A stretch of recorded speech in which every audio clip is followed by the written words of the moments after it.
Hey everyone, this is Chris Royster, and tonight I am going to do part two of my snippets of my webinar, How Much Are You Worth? And I'm doing it in a video format for the first time.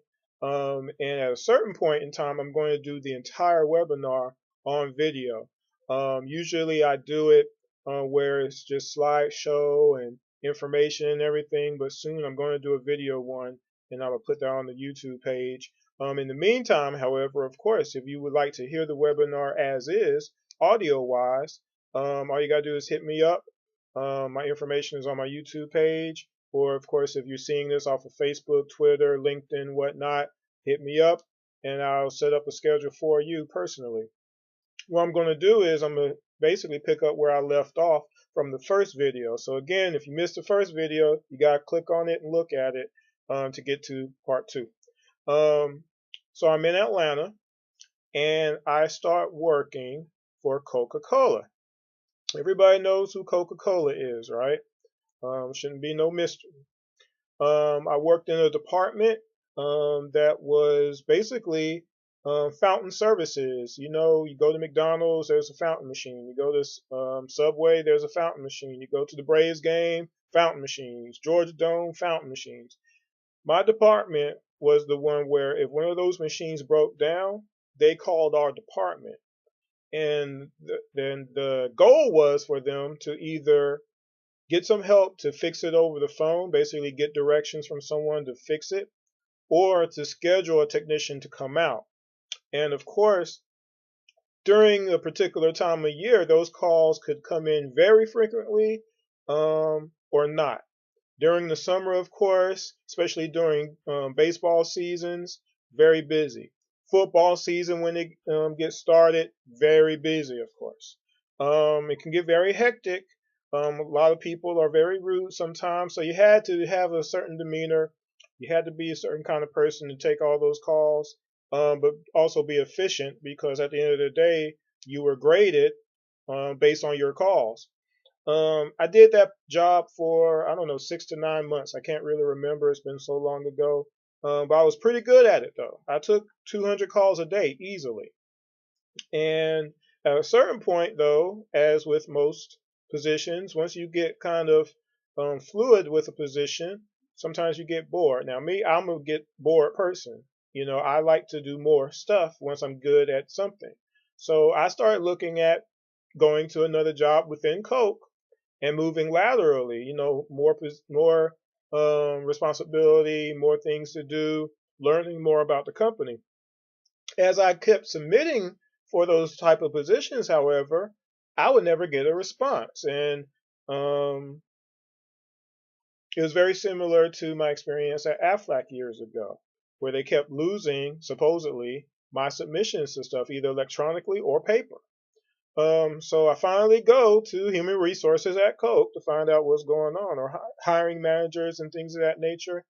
And finally, I was just like, okay, whatever. Because then I started looking at other positions that might just go ahead and pay me more.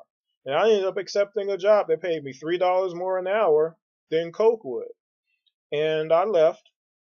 And right before I left, the manager of the actual department, she pulls me into the office and she's like, well, Chris, I know you're leaving, but you think you might, change your mind, or could you stay and work overtime on the weekends? We'll pay you double time and a half. And I'm like, well, that doesn't make sense because I'm not working for the company anymore. Okay. Have you ever been in that position again that someone wants you after you decide to leave? And do you remember how that makes you feel? How much are you worth?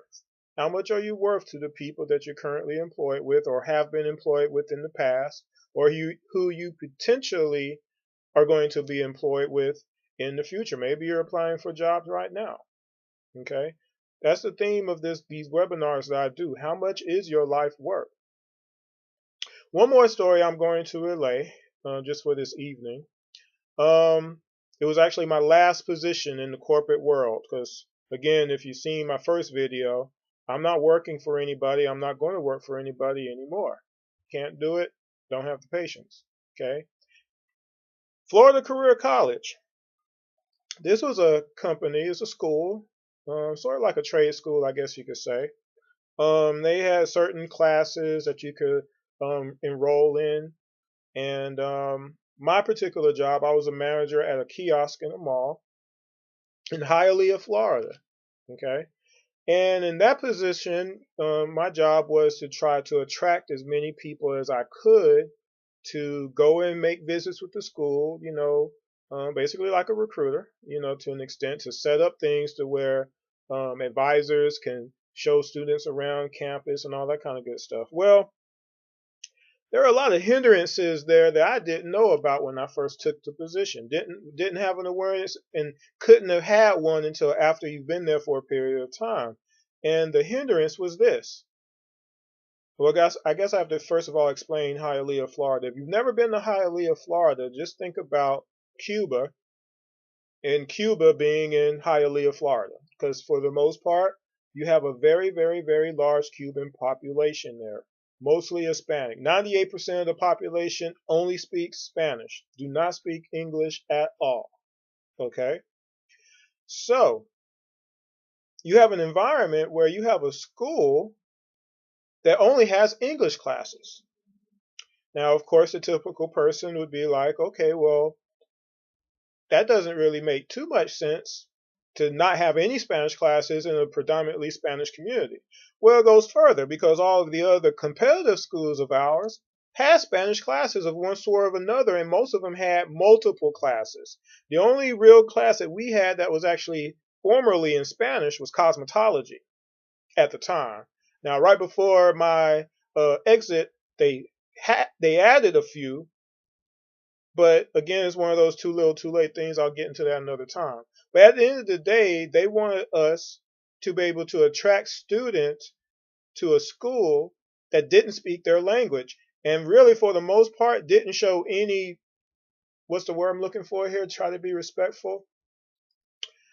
No, I'll just say it. They didn't care that we didn't have any Spanish classes for them. Didn't care. Didn't matter.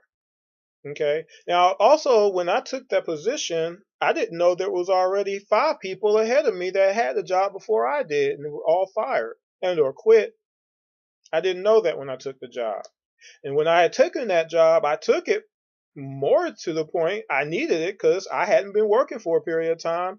I had lost pretty much everything, lost my home, lost everything. So, for me, getting $33,000 a year off the rip, not bad money. Okay.